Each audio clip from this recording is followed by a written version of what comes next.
नमस्कार, स्वागत है आपका अहम विथ राजेंद्र यूट्यूब चैनल पर। और आज हम डिस्कस करने वाले हैं साइंस के मोस्ट इम्पॉर्टेंट क्वेश्चंस के बारे में। तो आज का पहला क्वेश्चन देखते हैं बिना कुछ देरी के। कुत्ते के काटने से मनुष्य को कौन सा रोग हो जाता है? तो ये रोग होता है, क्या बताइए, रेबीज। और रेबीज रोग होने से जो रोगी होता है उसको पानी से डर लगने लगता है। तो वो जैसे ही पानी देखता है और उसको डर लगने लगता है। तो एक बार क्या हुआ था, हम लोग गए थे डॉक्टर के पास और एक रेबीज वाला पेशेंट आया था। तो डॉक्टर के बाजू में एक बोतल रखी थी और गिलास रखा हुआ था, उसमें पानी था। तो वो देख के, क्या बताइए, उसने दौड़ लगा दी थी। तो रेबीज क्या होता है, रेबीज का रोगी जो होता है वो पानी से डरने लगता है। हाइड्रोफोबिया भी बोल सकते हैं उसको। क्वेश्चन नंबर नेक्स्ट देखिए, चिकित्सा विज्ञान का अध्ययन किस वेद में है? तो चिकित्सा विज्ञान का अध्ययन सबसे पहले किस वेद में लिखा गया है या चिकित्सा के बारे में कहाँ लिखा गया है? तो ये आपको पता होना चाहिए, ऋग्वेद में लिखा गया है। और ऋग्वेद सबसे पुराना वेद है और इसमें 1028 सूक्तियाँ हैं, 10 मंडल हैं। और 10वें मंडल में आपको पता होना चाहिए पुरुष सूक्त है। और इसी पुरुष सूक्त में बताया गया है कि 4 वर्णों के बारे में, कौन कौन से 4 वर्ण थे, इसकी फिर कभी चर्चा करेंगे इतिहास में। Question number 3। अच्छा, आपको ये वीडियो पसंद आ रहा हो तो प्लीज़ इसको लाइक करते जाइए और एक बार वीडियो को शेयर करके आ जाओ, ताकि इसको ज़्यादा से ज़्यादा लोग देख सकें और हमें मोटिवेशन मिले ऐसे ही और वीडियो बनाने की। तो तीसरा क्वेश्चन देखिए, मानव शरीर का कौन सा अंग टाइफाइड से मुख्य रूप से प्रभावित होता है? तो मुख्य रूप से बोला जाए तो ये होती हैं, क्या बताइए, आंतें। तो आंतें 2 प्रकार की होती हैं, आपको पता होगा। एक होती है स्मॉल इंटेस्टाइन, एक होती है लार्ज इंटेस्टाइन। तो जो छोटी आंत होती है वो लगभग 20 से 22 फीट की होती है। छोटी आंत का डायामीटर अर्थात व्यास छोटा होता है और लेंथ लंबी होती है, इसलिए उसको बोलते हैं छोटी आंत, क्योंकि डायमीटर व्यास उसका होता है छोटा। और उसके 3 भाग होते हैं। एक बार यूपीएससी में पूछा गया था कि डिओडेनम, जेजुनम, इलियम को क्रम से जमाइए, तो यही इसका क्रम है, डिओडेनम, जेजुनम, इलियम। इसमें सबसे ज़्यादा पार्ट होता है इलियम का। और बड़ी आंत लगभग 5 फीट की होती है। इसके भी 3 भाग होते हैं, सीकम, कोलोन, रेक्टम। और इसी में एक अवशेषी अंग जुड़ा होता है जिसे बोलते हैं अपेंडिक्स, नाम सुना होगा आपने कभी। तो यदि आपको और ऐसी वीडियो इंटरेस्टिंग और इन्फॉर्मेटिव चाहिए हैं तो आप प्लीज़ इसको लाइक ज़रूर करिए, ताकि हम और ऐसी वीडियो आगे बना सकें। क्वेश्चन नंबर 4 को देखिए, ब्रोंकाइटिस रोग किससे संबंधित है? तो ये है अपने किससे, बताइए, फेफड़ों से, अर्थात लंग्स से। तो लंग्स को कभी भी किसी भी बायोलॉजी में आपको पल्मोनरी कहीं पर लिखा आ जाए तो समझ जाना ये लंग्स की बात कर रहे हैं। यदि बोलें कि इसके अध्ययन को क्या बोलते हैं तो पल्मोनोलॉजी बोलते हैं इसके अध्ययन को। और डॉक्टर को क्या बोलते हैं तो पल्मोनोलॉजिस्ट बोलते हैं डॉक्टर को। उसके बाद इसकी सबसे छोटी इकाई होती है एल्वियोली, और लगभग 1 लाख एल्वियोली होती हैं एक लंग्स में। तो 2 लंग्स में कितनी हो जाएंगी? 2 लाख। क्वेश्चन आए, सबसे छोटी सेल, सबसे छोटी यूनिट, सबसे छोटी इकाई बताओ फेफड़े की, तो आप बोलना एल्वियोली। क्वेश्चन नंबर 5 देखिए, विटामिन डी का स्रोत बताना है। तो विटामिन डी का सबसे अच्छा स्रोत है, क्या बताइए, सूर्य की किरणें। क्वेश्चन नंबर नेक्स्ट देखते हैं 6, लौह का अंश सबसे अधिक पाया जाता है? तो ये पाया जाता है हरी सब्जियों में। क्वेश्चन नंबर नेक्स्ट, इसलिए हरी सब्जियां ज़्यादा खानी चाहिए। क्वेश्चन नंबर नेक्स्ट है 7, निशांधता किसकी कमी से होती है? तो निशांधता मतलब है कलर ब्लाइंडनेस, मतलब अंधापन, शाम के समय दिखता नहीं है। तो ये विटामिन ए और डी की कमी से होता है। तो इसका ऑप्शन में दिया है विटामिन ए, तो इसका राइट आंसर हो जाएगा विटामिन ए।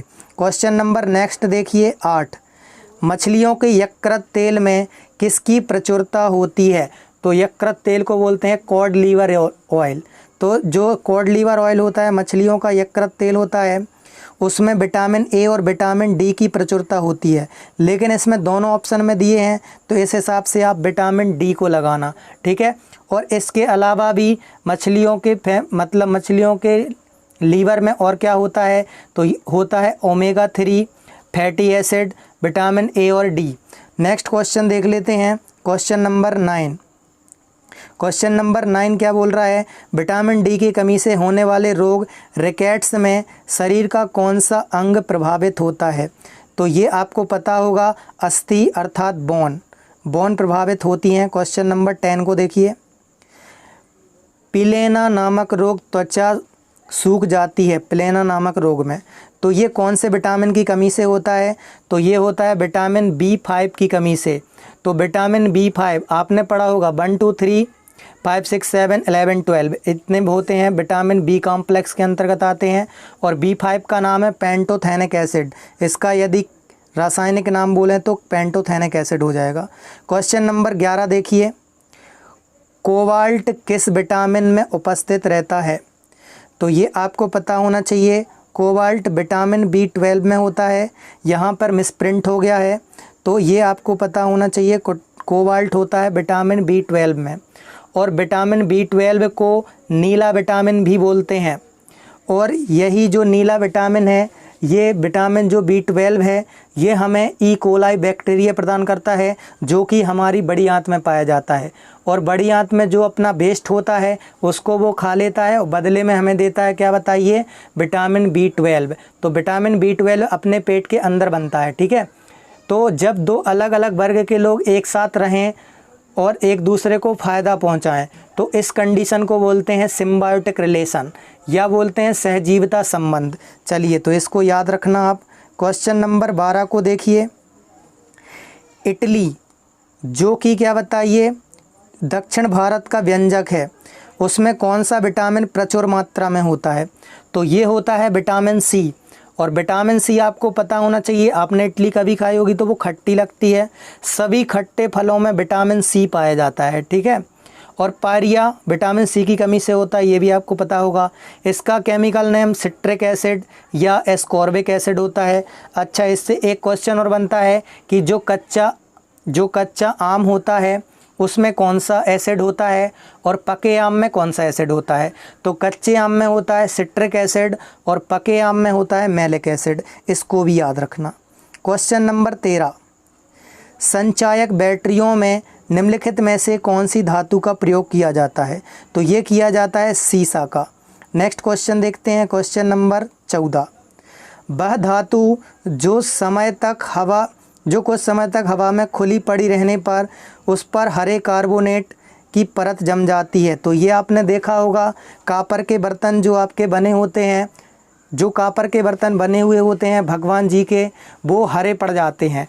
या और भी कुछ बर्तन देखे होंगे आपने अलग से रखे रहते हैं घर पर, वो हरे पड़ जाते हैं। और कॉपर का यूज़ काय में करते हैं, कॉपर वायर बनाने में, और भी अलग अलग होता है, लेकिन सबसे ज़्यादा कॉपर वायर बनाने में।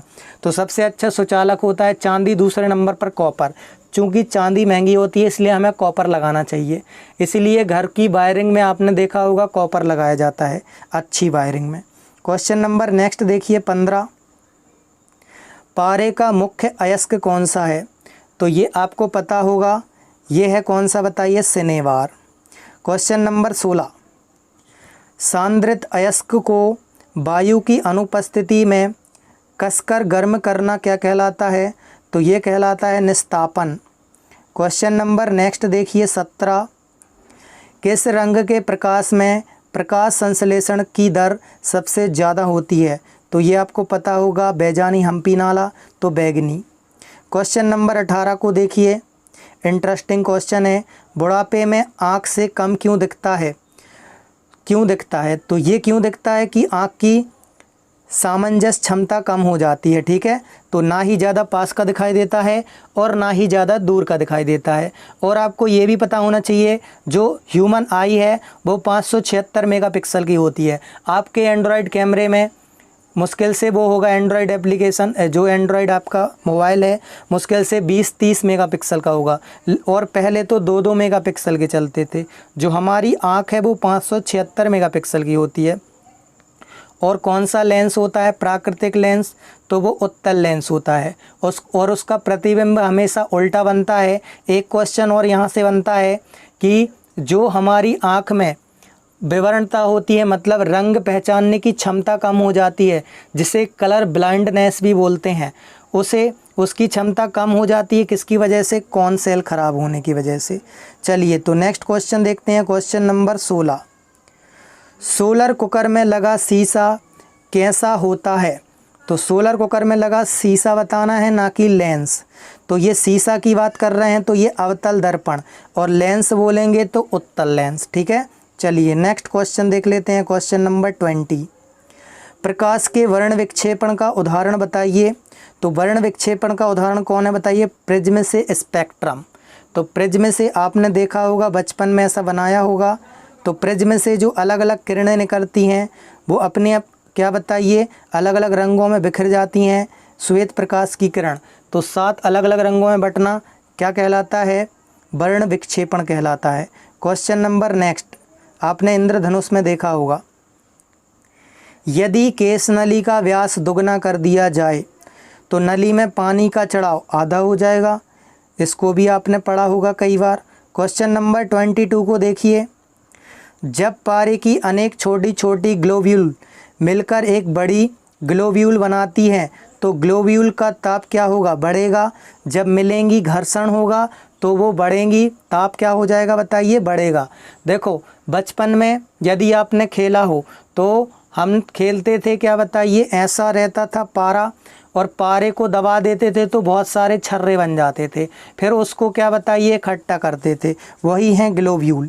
क्वेश्चन नंबर 23 का आंसर देखिए, लेकिन वो घातक होता है, वो यदि जीभ में टच हो जाए तो डेथ हो सकती है। वो तो शुक्र करो कि हमने जीभ में टच नहीं किया था। क्वेश्चन नंबर 23 को देखिए, रुधिर में पाए जाने वाला तरल पदार्थ क्या है? तो रुधिर में पाए जाने वाला तरल पदार्थ है प्लाज्मा, और ये प्लाज्मा 55 से 60% होता है। किसी किसी बुक में 60 मिलेगा, लेकिन एनसीईआरटी में 55 मिलेगा। क्वेश्चन नंबर 24 को देखिए, मानव शरीर का रंग किसके कारण होता है? तो ये आपको पता होना चाहिए, मेलेनिन के कारण होता है। और मेलेनिन में आपने देखा होगा, जिनमें मेलेनिन की मात्रा ज़्यादा होती है वो ज़्यादा सांवले हो जाते हैं। या आपने देखा होगा मस्सा, या आपने मस्सा नहीं तिल देखा होगा, तिल जिसको मोल बोलते हैं इंग्लिश में, तो वो काला डॉट बन जाता है शरीर में अलग अलग जगह पर। तो वो क्या है? मेलेनिन का इकट्ठा रूप है, वो एक जगह जम जाता है मेलेनिन, तो वो क्या हो जाता है बताइए? तो वो हो जाता है इकट्ठा, वो मेलेनिन का रूप है। अब आपने देखा होगा अफ्रीका के लोगों में मेलेनिन की मात्रा ज़्यादा होती है, इसलिए वहाँ के लोग सांवले होते हैं, काले होते हैं, क्योंकि कर्क रेखा वहाँ से गुजरती है, वहाँ से तीनों रेखाएं गुजरती हैं।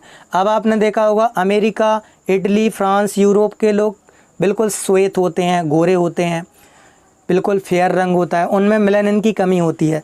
जब वो धूप में आते हैं तब वो रेड हो जाते हैं। क्यों? क्योंकि मेलानिन रहता है कम, वो धूप से बचाने के लिए ऊपर आता है तो वो रेड हो जाता है। तो आपने देखा होंगे रेड रेड डॉट पड़ जाते हैं उनको धूप में, तो वो क्या है? मेलानिन।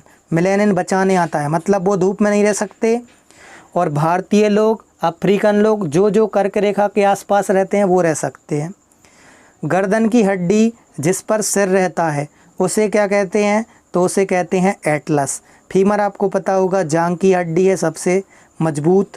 क्वेश्चन नंबर नेक्स्ट देखिए, सबसे मतलब बड़ी 36 मतलब 26।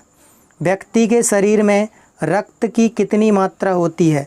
तो ये लगभग होती है 5 से 6 लीटर, और महिलाओं में या फीमेल में आधा लीटर कम होती है।